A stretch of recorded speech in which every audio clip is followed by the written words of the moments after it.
guys, and welcome to another video. So in this video we're going to be discussing why you shouldn't fall in love with loan signings. Now, don't worry, Diallo doesn't seem to be going anywhere just yet, but we are going to touch on Ellis Simms as well. But this video mainly is going to consist about Diallo and how Erik Ten Hag has finally spoke out about him, because of course Diallo in recent weeks has been absolutely outstanding for us, being Sunderland, and then it started to reel the rumour mill, hasn't it, there's been loads of rumours saying that they're going to recall him, as Lampard at Everton has done with Ellis Simms as well. But he's finally spoke out about it, so we will touch on that. Like I say, Diallo, when he first come, I won't lie to you, of course I was excited about the signing of Diallo, but at first I don't think his performances were particularly up to scratch.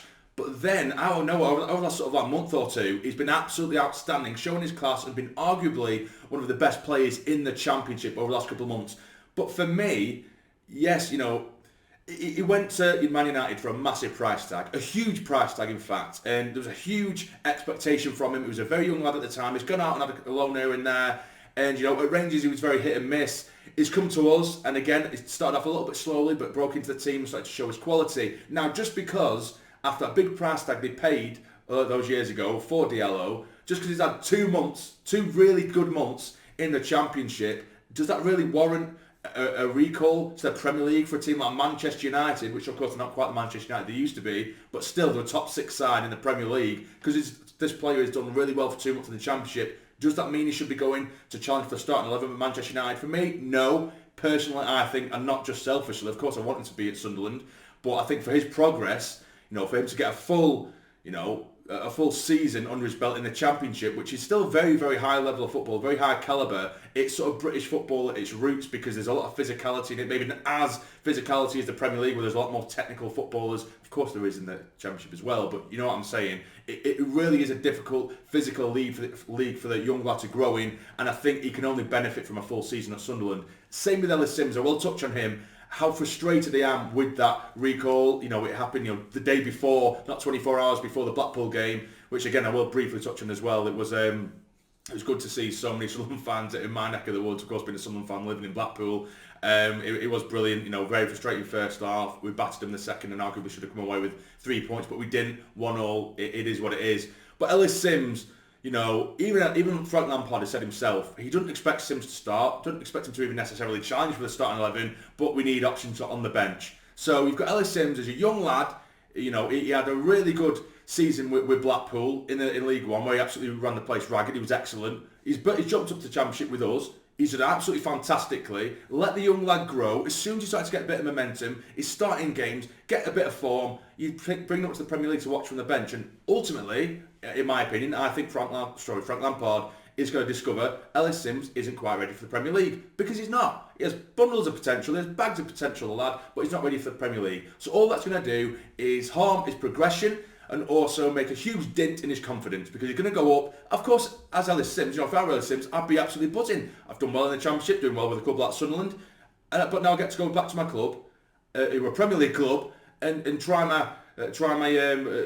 myself out in the Premier League, the best league in the world. Do you know what I mean? Of course you'd be buzzing, you'd be excited for it, but I think he's going to be let down, and I do feel for the lad, because like I say, he was loved, he had songs about him, he was looked after, trained well, he was coached well at Sunderland under Tony Mowbray, and he's playing some of the best football he's played, to date. And now he's going to sit on the bench because Frank Lampard, he saw a seat on the bench that was getting particularly cold. It's a sad state of affairs, really, but that's why you see so many young Premier League footballers, they just kind of dwindle out because they're not given the opportunity to play. But there you go. But Erik Ten Hag has spoke out about Diallo, so I will go over this quote with you. So Erik Ten Hag did say, "We consider everything, but I have a little bit of reservation about recalling Ahmad because I don't want to stop the process. He has made really good progress there, so I'm happy with that. But young players need experiences, and when we decide for him to come back, he has to be a player who can compete for the starting 11, or minimum to come on for a lot of games and make an impact." Because in that moment, I didn't see him in the starting 11 or a player who had already had an impact,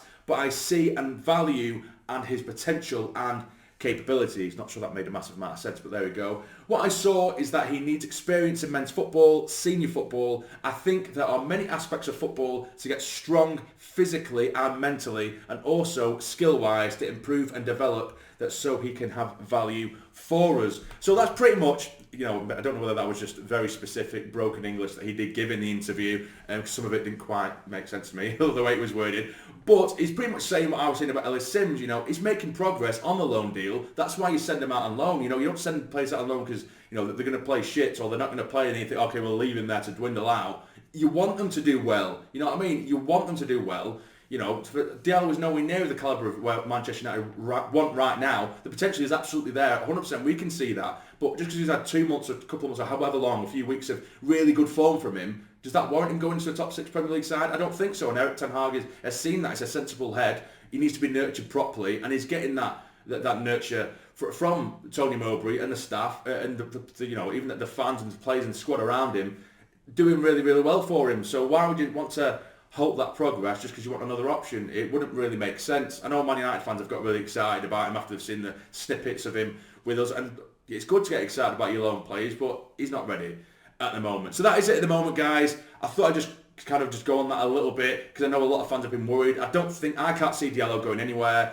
It's a shame about Ellis Simms, really frustrating, because now we're lacking big time, because Ross Stewart, that's still up in the air. Me personally, apparently there's rumours that we've offered him 10k, and I think Clark is our highest earning player with 15k a week. Ross Stewart, for me, he should hands down be a highest earning player. I'd offer him, you know, 20, 25k maybe, just to say, you know, right, it might not be a shit ton of money. He might get offered a bit more elsewhere maybe, but this is how much we value you. Are highest rated player or highest valued player. You're that important to us. Show him how much you care about the lad. You know, I don't think 10k is enough, but again, it's just the Sun that are reporting that.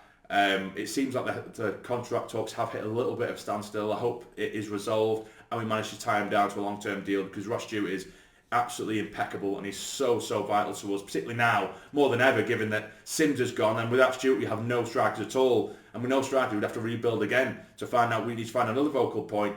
We've been linked with the likes of Colin Harrison, who I was a fan of 2 years ago, but he's been poor ever since.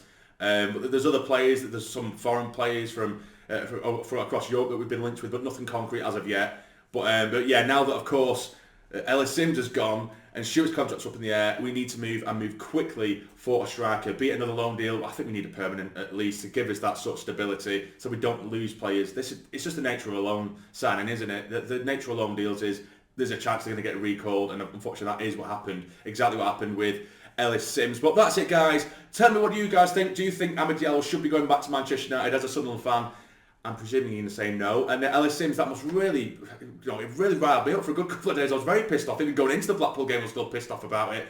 But are there any strikers out there that you think Sunderland should go for? Let me know in the comments down below. I hope you've had a good one, guys. Hope you've enjoyed. Hit the like button for me if you have, and subscribe if you're new. But for now, take care. Stay jamming.